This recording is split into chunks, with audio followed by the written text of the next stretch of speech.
Assalamualaikum warahmatullahi wabarakatuh, para pendidik, ibu bapak guru di mana saja berada. Pada episode pertama kita ngobrol dengan Pak Zulfikri, kita sudah mendapat sedikit gambaran bahwa pertama tidak ada kurikulum baru, katanya begitu ya. Tapi di sisi lain ada kebijakan baru tentang kurikulum. Nah, ini hal yang menarik.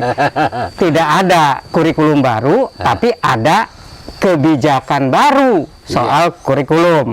Nah, coba pada episode ini kita coba gali lebih jauh apa yang sebenarnya dimaksudkan dengan tidak ada kurikulum baru, tapi ada kebijakan baru soal kurikulum.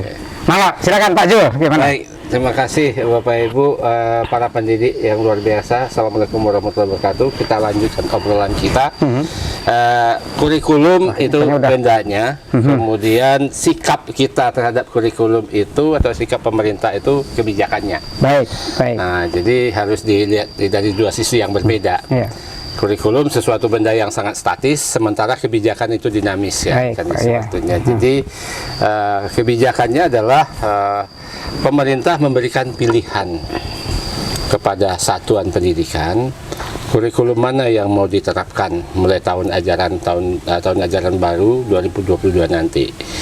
Boleh kurikulum 2013 karena setia kepada yang lama dan akrab, dah senang, dan kan walaupun misalnya merasa ini gendut atau apa gitu ya, itu sudah paham dengan segala. Sebentar Pak, berarti pemerintah kebijakannya itu akan memberikan kebebasan kepada sekolah untuk memilih, ya, begitu ya? Betul. Nah, bisa kurikulum di masa darurat digunakan.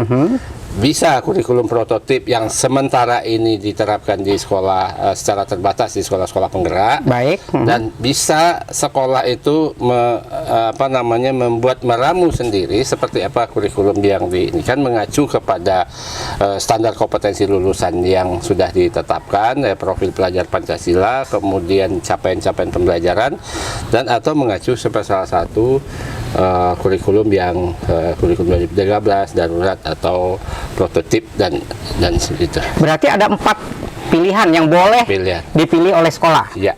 Pertama, kurikulum 2013 yang lama. Silakan. Jadi kalau yang setia pada kurikulum 2013 sudah merasa nyaman dengan yang lama gitu ya Pak. Sudah enak, sudah enjoy. Silakan dilanjutkan. Baik.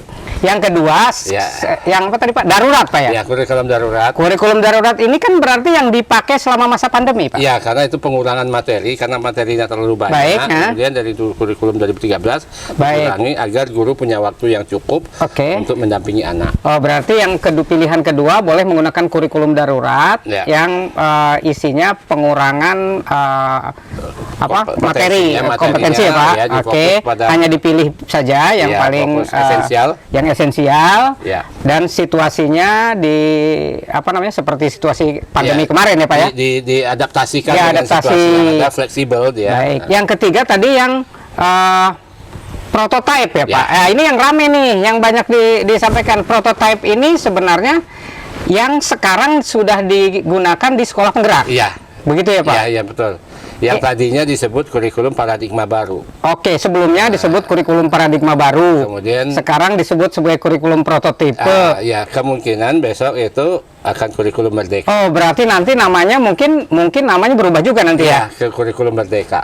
Kurikulum merdeka. Ya, ini alternatif nama saja ya Pak. Betul. Tapi intinya barangnya ini yang sekarang diterapkan di sekolah penggerak. Ya, jadi, nah, ini apa bedanya dengan yang darurat nih Pak? Kalau yang darurat tadi kan betul-betul hanya baru mengurangi materi dan fleksibilitasnya. Fleksibilitas, betul. Nah, berdasarkan darurat itu terjadi peningkatan kualitas belajar anak di hasil monitoring kita, gitu kan. Baik. Nah, lalu berdasarkan pengalaman itu kita reformulasi lah kurikulum itu lebih sederhana lagi dengan menetapkan capaian pembelajaran antara 2-3 tahun dan 1 tahun itu di kelas 9 saja, kelas 10 ya, kelas 10. Kemudian di kelas 1, kelas 2 capaian pembelajaran itu jadi 1 tahap dan seterusnya. dan tujuannya agar fleksibel dalam proses pelaksanaannya. Baik, berarti yang kurikulum prototip ini salah satu pilihan. Ya. Yang terakhir, yang keempat, itu yang diberikan keleluasaan kepada sekolah. Iya. Untuk silakan bagaimana menyederhanakan dan lain sebagainya. Secara mandiri dan lain sebagainya. Ya. Jadi kebijakan barunya adalah sekarang pemerintah membebaskan mau kurikulum mana yang digunakan kepada sekolah. Yang penting paham dulu. Yang penting sekolah paham mana yang dia pilih, mana yang dia pilih, Pak ya. Jadi cinta dulu, paham dulu, cinta dulu, baru memilih. Iya.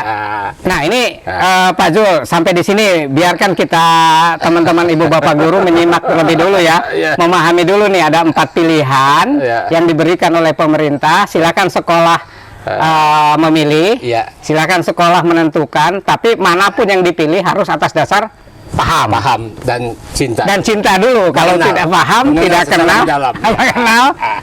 kenal, tidak cinta, ya bagaimana mau rasa memiliki tidak ada. Memiliki tidak ada. Jadi, nah ini kita stop dulu. Kita sampai di sini dulu. Silahkan ibu bapak guru, para pendidik merenungkan dulu esensi dari kebijakan ini. Nanti kita akan bahas lebih dalam lagi di episode berikutnya ya Pak Zul ya. Baik, sampai di situ dulu. Terima kasih.